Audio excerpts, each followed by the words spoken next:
ईद उल अजहा, जिसे बड़ी ईद भी कहा जाता है, 10 जिलहज से 12 जिलहज तक पूरी दुनिया में मनाई जाती है। इस मौके पर लाखों की तादाद में दुनिया भर के मुसलमान सुन्नत इब्राहीमी पर चलते हुए जानवरों की कुर्बानी देते हैं। अब वैसे तो खास करके पाकिस्तान के शहर कराची में इस ईद को बहुत ही शौक व जज्बे के साथ मनाया जाता है। लाखों जानवर कुर्बान किए जाते हैं। एशिया की सबसे बड़ी मंडी भी इसी शहर में लगती है। लेकिन पिछले कुछ सालों से खास करके इस साल जानवरों की कीमतें इतनी ज़्यादा ऊपर चली गई हैं कि अवाम की एक तादाद के लिए इस साल कुर्बानी का जानवर करना मुश्किल से नामुमकिन हो चुका है। सोशल मीडिया पर जानवरों के बढ़ते हुए रेट्स को कम करने के लिए, गिराने के लिए बाइकॉट ट्रेंड्स चलाए जा रहे हैं कि भाई मंडी नहीं जाओ, ये व्यापारी देखेंगे ना कोई खरीदने नहीं आ रहा तो इनका दिमाग अपने आप ठिकाने पर आ जाएगा और ये अपने रेट्स कम कर देंगे।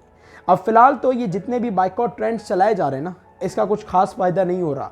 जानवरों की कीमतें वही आसमान से बातें कर रही हैं। तो चले आज की इस वीडियो में जानते हैं कि आखिर इस साल जानवरों की कीमतें क्यों इतनी ज़्यादा ऊपर हैं और कुछ ऐसी वजूहात के बारे में भी जानते हैं जिनकी वजह से जानवरों की कीमतें नीचे आना इतना ही मुश्किल है जितना कि इस मुल्क में किसी वज़ीर आज़म के लिए अपनी मुद्दत मुकम्मल करना। मजाक कर रहा हूँ, लेकिन वीडियो शुरू करने से पहले मेरा नाम फैज़ान रज़ा मारफानी है और मैं आपको अपने चैनल पर वेलकम करता हूँ।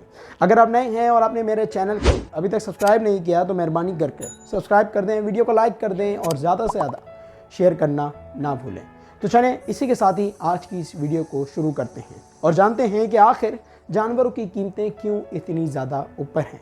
तो देखें, इसके पीछे कुछ तो जेन्युइन रीजंस हैं और कुछ आवाम के खुद के बनाए हुए।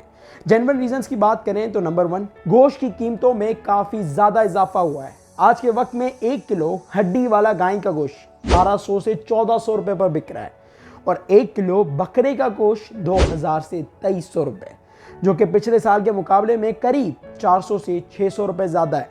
यानी पाकिस्तान में तारीखी महंगाई होने की वजह से सिर्फ गोश्त की कीमतों में तकरीबन 60% इजाफा हुआ है।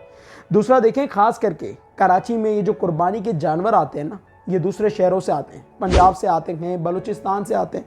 अब जब कोई जानवर पंजाब से कराची में आता है, नॉर्दर्न बाईपास की मंडी जो कि एशिया की सबसे बड़ी मंडी है, इसमें आकर खड़ा होता है ना, तो सिर्फ आप ये खर्चा देख रहे हैं ना, ये रास्ते का खर्चा, मंडी में घुसने की फ़ी, इसके अलावा मंडी के ये जो प्लाट हैं ये अलग से किराए पर दिए जाते हैं।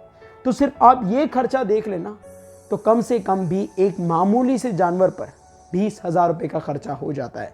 अब डेफिनेटली जब एक ही साल में गोश्त की कीमतें इतनी ऊपर जाएंगी, ट्रांसपोर्टेशन कॉस्ट इतनी ऊपर जाएगी, तो इसका कुछ असर तो जानवरों की कीमतों पर भी पड़ेगा। वो भी अगर एक ही साल का देखें तो 20 से 30% तो ऊपर जाएंगी ना। यानी पिछले साल मिसाल के तौर पे अगर कोई जानवर 2 लाख रुपए का था तो इस साल 2.5 लाख रुपए या इससे थोड़ा ऊपर या थोड़ा नीचे होना चाहिए। लेकिन यहाँ तो कहानी ही कुछ और चल रही है।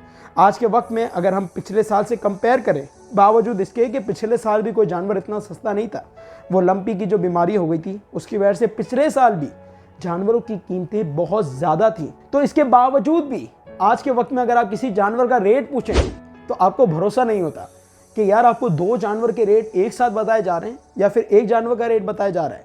अब देखिए, ये जो हो रहा है ना, इसका जिम्मेदार अवाम है, खास करके माजरत के साथ कराची की आवाम। अब वो क्यों? तो देखें, कुर्बानी को, ईद को शौक व जज्बे के साथ मनाना ये काफ़ी अच्छी बात है, लेकिन दिखावा करना और अपने कुर्बानी के जानवर के ज़रिए आप कितने मालदार हैं ये दिखाना, ये कहाँ की अक्लमंदी है? ये क्या हो रहा है? अगर हम कुरान करीम की तरफ देखें, उसे पढ़ें, तो हमें मालूम होता है जैसे कि सूरह हज की एक आयत है जिसका मफहूम कुछ यूँ है कि आप जो ये कुर्बानी का जानवर करते हैं ना तो इसका गोश्त और ना ही इसका खून अल्लाह तक पहुँचता है, उस तक तो आपकी नीयत पहुँचती है। यानी आपकी नीयत मैटर करती है। इसके अलावा एक और जगह सूरतुल माइदा, उसकी भी एक आयत है, उसका मफहूम कुछ यूँ है कि हज़रत आदम अलैहिस्सलाम के 2 बेटों ने अल्लाह की राह में कुर्बानी दी, लेकिन एक की कुर्बानी एक्सेप्ट हो गई। अब जिसकी कुर्बानी एक्सेप्ट हुई ना, उसके पीछे का रीज़न ये था कि उसकी नीयत सही थी, उसकी नीयत साफ़ थी। यानी नीयत का साफ़ होना और कुर्बानी का मकसद अल्लाह को खुश करना, ये काफ़ी ज़रूरी है। लेकिन अफसोस के साथ लगे हुए लोगों को खुश करने में, उनकी तारीफ़ें बटोरने में। देखें, एक वक्त था आज से तकरीबन 6-7 साल पहले कि कराची में 2-3 मकामात हुआ करते थे जहाँ जानवरों की नुमाइश हुआ करती थी। बड़े बड़े जानवर महंगे महंगे मोरे पहने हुए, उनके ऊपर इतनी सजावट हुआ करती थी और वो इतनी इतनी मिट्टी में खड़े हुआ करते थे।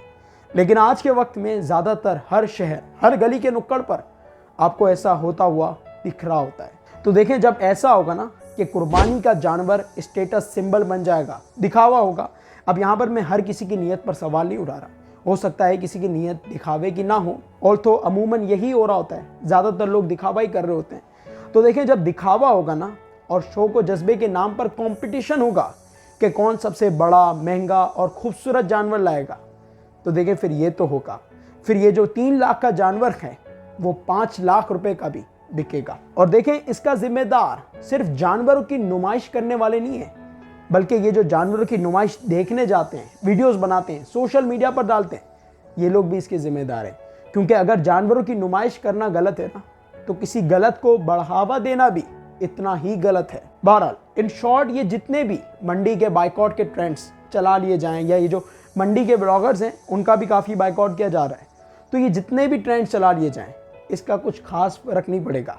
आप बाइकआउट करें अपनी सोच का, नुमाइश का, दिखावे का, इससे ही हो सकता है कुछ खास फर्क पड़े। इसी पर ही आज की इस वीडियो को एंड करता हूं। इन द एंड आपसे पूछता हूं, आपको क्या लगता है इन तमाम चीज़ों के हवाले से?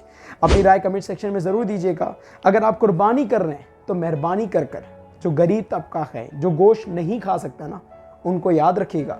और अगर आपको बहुत ज़्यादा है ना आपके पास पैसा, तो कोशिश करिएगा आपके जानने वाले में या आपके करीब में कोई कुर्बानी नहीं कर सकता, तो आप उन्हें कुर्बानी का जानवर ला कर दे दें।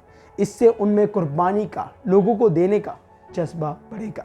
मेरी तरफ से आपको और आपकी फैमिली को एडवांस में बहुत बहुत ईद उल अज़हा मुबारक।